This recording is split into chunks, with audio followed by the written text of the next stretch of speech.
Hello friends, आदाब, नमस्कार, सत श्री अकाल। स्वागत है आपका मेरे यूट्यूब चैनल जुगल फाइबर टेक में, जिसमें हम बात करेंगे थर्मोसेट की। और थर्मोसेट में जो स्टार्टिंग में बात करेंगे वो करेंगे, एक तो पल्ट्रूजन प्रोसेस की और दूसरा है वेट लेयर प्रोसेस, जिसको हम हैंड लेयर प्रोसेस और हैंड मोल्डिंग प्रोसेस बोलते हैं। तो इसके लिए आपने कोई भी फिर से कन्फ्यूजन क्रिएट नहीं करनी है। मैं हर बार आपको वीडियो स्टार्ट करने से पहले ही बताता हूँ।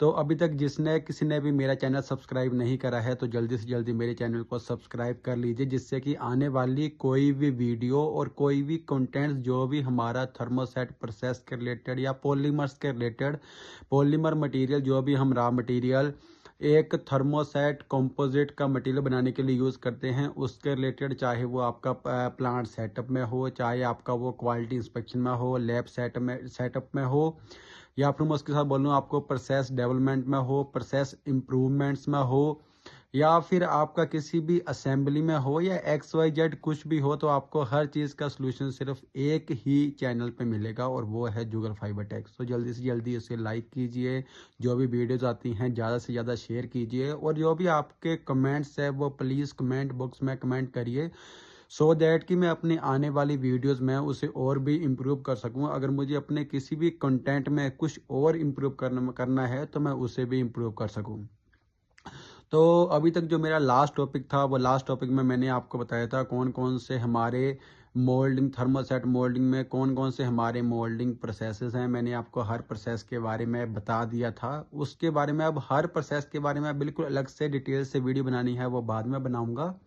उसके अलावा मैंने आपको बताया था सिर्फ जो पैटर्न बनेगा, पैटर्न कैसे बनेगा, उसके लिए क्या क्या रिक्वायरमेंट्स है, जो CNC मशीन है या फिर जो डिज़ाइनर का काम होगा, या उसके अलावा आपको जो मटेरियल रिक्वायरमेंट में है, आपको जो वुडन है वो कितने उसकी थिकनेस होनी चाहिए, तो वो मैंने आपको कम्प्लीटली बता दिया था।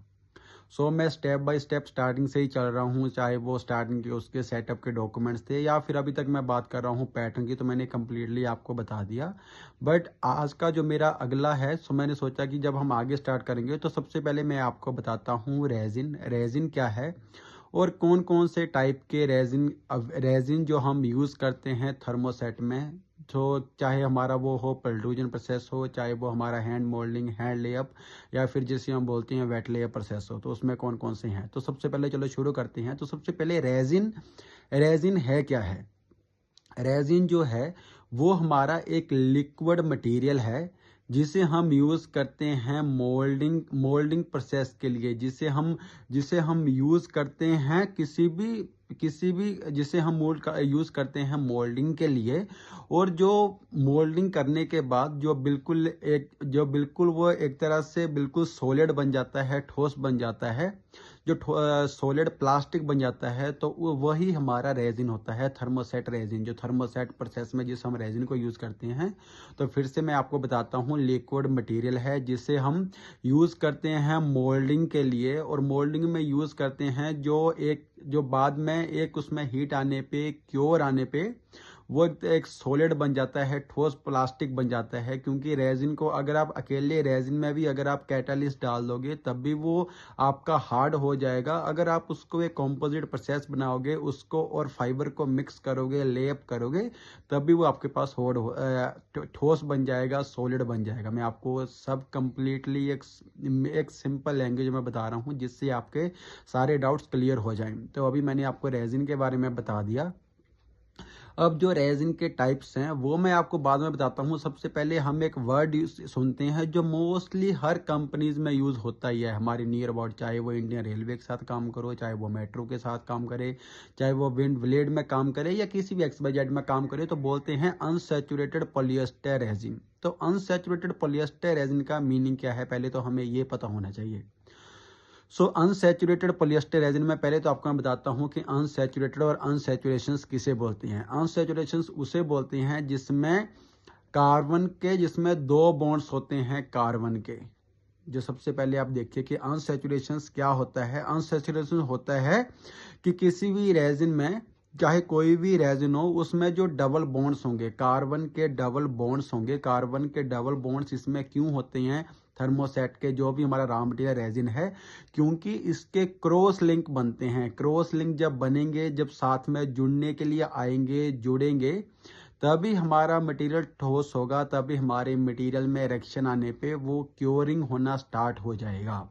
तो फिर से आपको मैं बता रहा हूँ क्या है कि अनसैचुरेटेड पॉलिएस्टर, उसमें अनसैचुरेशंस का मीनिंग क्या है वो आपको पता होना चाहिए। इसमें क्या है, अनसैचुरेशंस में क्या है, इसमें डबल बॉन्ड होते हैं, रेजिन में डबल बॉन्ड होते हैं, जिससे कि इसका केमिकल स्ट्रक्चर बनता है। और इसमें क्या है, ये रेजिन को एक क्रॉस लिंक बनाता है सो दैट कि रेजिन हमारा कैटालिस्ट डालने पे क्योर हो जाए। अगर आपके पास डबल बॉन्ड्स नहीं होंगे, अगर उसका एक केमिकल स्ट्रक्चर नहीं बनेगा, तो कभी भी कैटालिस्ट आप डालोगे कभी भी वो आपका हार्ड नहीं होगा। क्यों नहीं होगा हार्ड? क्योंकि उसकी क्योरिंग, जो उसकी क्रॉस लिंकिंग है, वही उन दोनों की स्टार्ट नहीं होगी। उसके बाद क्रॉस लिंकिंग होती है, सबसे पहले मैंने बता दिया आपको अनसैचुरेशन या अनसैचुरेटेड। अब आगे आता है पॉलिएस्टर। पॉलिएस्टर वर्ड का मीनिंग क्या है? पोली का मीनिंग है मैनी, POLYESTER, पॉलिएस्टर। पोली का मीनिंग है मैनी और एस्टर का मीनिंग है एस्टर केमिकल लिंकेज। तो इसका टोटली पॉलिएस्टर का मीनिंग हो गया, पॉलिएस्टर का मैंने बताया मैनी केमिकल लिंकेज का एक जो स्ट्रक्चर बनता है, तो उससे आप बोलोगे पॉलिएस्टर्स। तो मैं आपको बताऊंगा कि कभी भी आप, जो मैंने आपको स्टार्ट, अगर विदाउट इसके बिना अनसैचुरेशन रेजिन जो आपका है वो हार्ड ही नहीं होगा कभी भी। अगर आप सोचोगे ना कि ये जो सैचुरेशन नहीं है, मैंने आपको फिर से बताया, जब दो बॉन्ड नहीं बनेंगे तो आपका कभी हार्ड ही नहीं होगा। अनसैचुरेशन मैंने बता दिया आपको। उसके बाद सेकंड मैंने पॉलिएस्टर बता दिया। पॉली का मीनिंग है मैनी और एस्टर का मीनिंग है एस्टर केमिकल लिंकेज, जिससे केमिकल की लिंकेज होगी। Many ester chemical linkage. तो ये इसमें क्या है कि बहुत सारे पॉलीमर्स है, वो बहुत सारे मैनी एस्टर ग्रुप्स को अपने पास रखेगा। तो मैंने आपको सिंपल लैंग्वेज में बता दिया दोनों का मीनिंग। अनसैचुरेटेड पॉलिएस्टर और रेजिन का मैंने आपको पहले ही बता दिया कि जो लिक्विड फॉर्म होगा, जिसे हम मोल्डिंग में यूज करेंगे, और जो बाद में एक हमारे पास सॉलिड प्लास्टिक बन जाएगा, या सॉलिड थर्मोसेट का कोई भी हमारा कंपोजिट का जो मटेरियल बन जाएगा। तो यूपीआर का आपको मीनिंग्स बिल्कुल क्लियर हो गया होगा कि यूपीआर क्या है। इसके बाद क्या है, यूपीआर के बाद चलो मैं आपको अभी बताता हूं कि कौन कौन से हमारे पास टाइप्स ऑफ रेजिन है। तो रेजिन के कौन कौन से हमारे पास टाइप हैं। सबसे पहले मैं आपको बताता हूं कि रेजिन में जो मोस्टली हमारा वर्ल्ड वाइड जो सबसे ज्यादा यूज होता है, हमारे इंडिया की बात करूं तो वो है हमारा unsaturated polyester resin. Unsaturated polyester resin, या सिंपल आप बोल लो पॉलिएस्टर रेजिन। सो पॉलिएस्टर रेजिन, जब आप स्टार्टिंग में बात करोगे पॉलिएस्टर रेजिन की, तो इसके ऊपर क्या क्या काम होगा आपका। सबसे बड़ी बात है कि ये तो इसका जो पॉलिएस्टर रेजिन का है, अगर आपने इसको एक मास प्रोडक्शन में यूज करना है, तो ये है कि ये सबसे ज़्यादा लो कॉस्ट में अगर आप कोई भी केमिकल देखोगे तो वो आपके पास होगा पॉलिएस्टर रेजिन। तो सबसे पहले तो एक तो आपके पास हो गया पॉलिएस्टर रेजिन, दूसरा आपके पास हो गया इपॉक्सी रेजिन, और तीसरा आपके पास हो गया विनाइल एस्टर रेजिन हो गया। और उसके बाद फोर्थ नंबर पे आपके पास हो गया फिनोलिक रेजिन, और फिफ्थ नंबर के आपके पास हो गया पॉलीयूरेथेन रेजिन। ये ज्यादा नहीं है, पीआर रेजिन बोलते हैं, पॉलीयूरेथेन रेजिन। और उसके बाद नेक्स्ट आपके पास हो गया फ्रान रेजिन नेक्स्ट है आपके पास। उसके बाद अगला आपके पास है बायोमेलेमाइड रेजिन, BIM इसको बोलते हैं, BMI, बायोमेलामाइड रेजिन, BMI रेजिन। उसके बाद नेक्स्ट आपके पास है सायानेट ईस्टर रेजिन। सो मैंने आपको कंप्लीट बता दिया। फिर से देखो एक बार, सबसे पहले तो आपके पास होगा पॉलिएस्टर रेजिन, दूसरा आपके पास होगा विनाइल एस्टर रेजिन, तीसरा आपके पास होगा एपॉक्सी रेजिन, फोर्थ आपके पास होगा फिनोलिक रेजिन, और फिफ्थ वाला रेजिन है वो आपके पास होगा पॉलीयूरेथेन रेजिन, PR रेजिन। उसके बाद जो नेक्स्ट है वो आपके पास होगा फुरान रेजिन। उसके बाद नेक्स्ट जो आपके पास है वो आपके पास होगा वायो मेलामाइड रेजिन, BMI रेजिन। तो उसके बाद जो नेक्स्ट है वो आपके पास होगा सायानेट ईस्टर रेजिन। तो इसमें जो मैं आपको बताऊंगा सबसे ज्यादा जो हमारे यूज होते हैं, तो उसमें आपके पास यूज होंगे, या तो आपके पास होगा पॉलिएस्टर रेजिन यूज, या तो आपके पास होगा विनाइल एस्टर रेजिन यूज, या आपके पास होगा एपॉक्सी रेजिन यूज। ये तीनों ही रेजिन है जो वर्ल्ड वाइड हमारे पास अवेलेबल भी है, जिनकी प्रोसेसिंग भी एक प्रोसेसिंग भी ज़्यादा क्रिटिकल्स नहीं है, और सबसे बड़ी बात है कि इनकी जो क्योरिंग्स है वो भी हैंडलिंग करनी काफ़ी ईजियर्स है। अगर आपको मैं बताऊंगा कि फिनोलिक रेजिन, जो आपके पास फिनोलिक रेजिन है, तो ये भी आपका एक काफ़ी इम्पोर्टेंट है, काफ़ी नेसेसरी है, बट इसके लिए आपको स्पेसिफिक प्रोसेसिंग बता चाहिए, वो मैं आपको अलग से बताऊंगा। मैं आपको सिर्फ अभी एक शॉर्ट में बता दूंगा कि पॉलिएस्टर रेजिन आपने कहाँ पे यूज़ करना है, उसके बाद विनाइल एस्टर आपने कहाँ पे यूज़ करना है, उसके बाद कंप्लीट डिटेल्स मैं आपको इसकी अलग अगली वीडियो में दूंगा कि हमें कैसे कैसे इस पर काम करना है। तो पॉलिएस्टर रेजिन जो हमारा है, ये हमारा सबसे सस्ता रेजिन है, जो सबसे सस्ता, जो वर्ल्ड वाइड आपको यूज मिल भी जाता है, और सबसे बड़ी बात है इसको हम इन हाउस डेवलप भी कर सकते हैं, जो कि मैंने अपना करा भी हुआ है। उसके बाद अगला मैं आपको बात करूं विनाइल एस्टर की। विनाइल एस्टर रेजिन का सिंपल आपने एक ही मीनिंग याद रखना है कि ये जो रेजिन है ये हमारा होता है केमिकल रेजिस्टेंस के लिए सबसे ज़्यादा यूज होता है।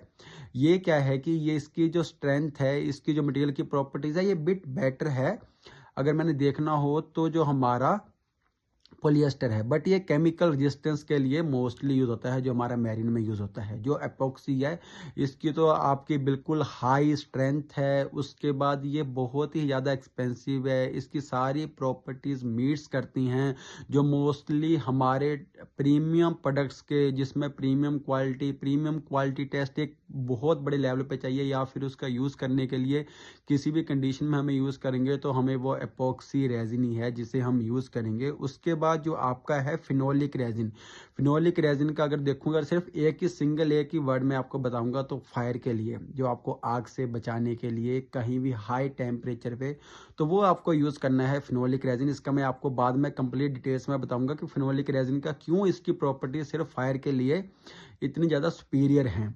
और अगर अगला मैंने आपको बताया था पॉलीयूरिथेन रेजिन, जिसको हम बोलते हैं पीयू रेजिन। पीयू रेजिन इसकी इम्पैक्ट रेजिस्टेंस है वो बहुत ज़्यादा है, उसके लिए सिर्फ हमें इसे यूज़ करते हैं। उसके बाद अगला आपके पास है फरान रेजिन। फरान रेजिन का क्या है, यह आपका एसिड रेजिस्टेंस है। जैसे कि हम कहीं भी एसिड को स्टोर करते हैं, किसी भी टैंक में करोगे, उससे अगर आप फरान से बनाओगे तो उसमें कोई भी एसिड के कॉन्टेक्ट, एसिड के टोटली रेजिस्टेंस है इसमें। अगला आपके पास है बीएमआई। जो बीएमआई मैंने आपको बताया बायोमेलेमाइड रेजिन, बीएमआई रेजिन। तो बीएमआई रेजिन है आपका हीट के लिए, कहा जाए भी आपका ज़्यादा हीट का प्रोसेस है, लाइक कैस की आप देखो कि उसके लिए आपके पास है, उसके लिए कहीं भी अगर हीट्स का ज़्यादा है, जहाँ जहाँ आपके पास ज़्यादा हीट्स है, तो वहाँ पर अगर आपने यूज़ करना है तो वीएमआई आप यूज़ करो। उसके बाद सायानेट एस्टर, ये आपका है इलेक्ट्रिकल, बट अब आपको फिर से बताऊंगा इलेक्ट्रिकल लिए अगर आप एपॉक्सी यूज़ करोगे आपके लिए बहुत बेटर है। अब तीनों बताता हूँ, एक तो बीएमआई, एक सायानेट और एक पॉलीयूरिथेन रेजिन। ये जो तीनों हैं इनकी प्रोसेसिंग बहुत ज़्यादा डिफ़िकल्ट है प्रोसेसिंग।